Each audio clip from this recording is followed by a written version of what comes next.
Well, thank you for that question too. I think philosophy has been fundamental to Islam from the first day. One of the recurring themes, I wouldn't call it philosophy, but a certain kind of rationalism is found already in the Quran, right? The first book of Islam. The idea repeated in the verses is that you have to think about, right? The Quran bemoans human beings not thinking on the signs that are given to them over and over again.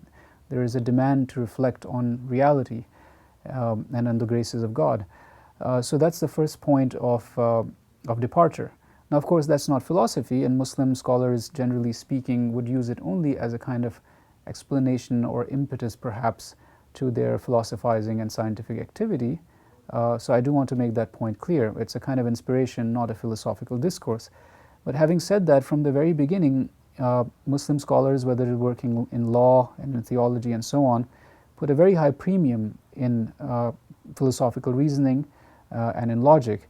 You, for example, cannot interpret the Quran without having a system of a philosophy of language.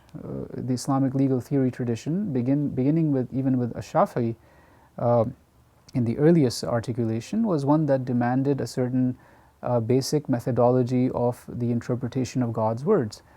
This methodology, a demand for a philosophy of language, of course, developed only in a very rudimentary fashion by Shafi'i, would be picked up by Muslim legal theorists, and a philosophy of language would become one of the most robust aspects of that discipline. So the philosophy of language, for example, is a starting point for understanding the Quran. Understanding theology, for example, establishing God's oneness, God's existence, and so on, is also in a way a philosophical exercise. Muslim theologians, for example, generally speaking, again, put a very high premium in the ability to prove God's existence, in the ability to understand the miracles of the Prophet from a rational point of view. What does the sign of a miracle indicate, for example? So from the very beginning, there has been this call to rationalization, to philosophizing.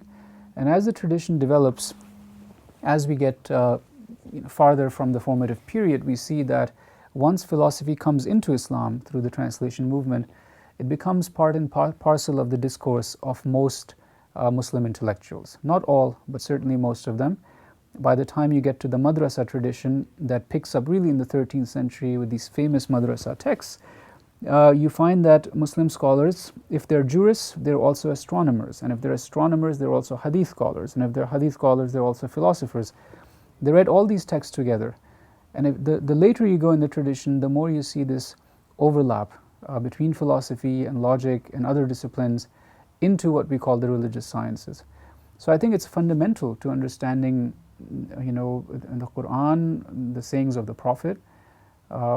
Philosophizing has been, I think, the saving grace and the driving force of this religion. Reason is something that is demanded, as I said at the very beginning, by the Quran.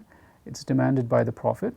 And in a philosophical mode, it's something that carry on the tradition in its complexity. So I don't think the two can be fairly dissociated from each other. Very nice. Okay, so this is my real last question. Okay, right.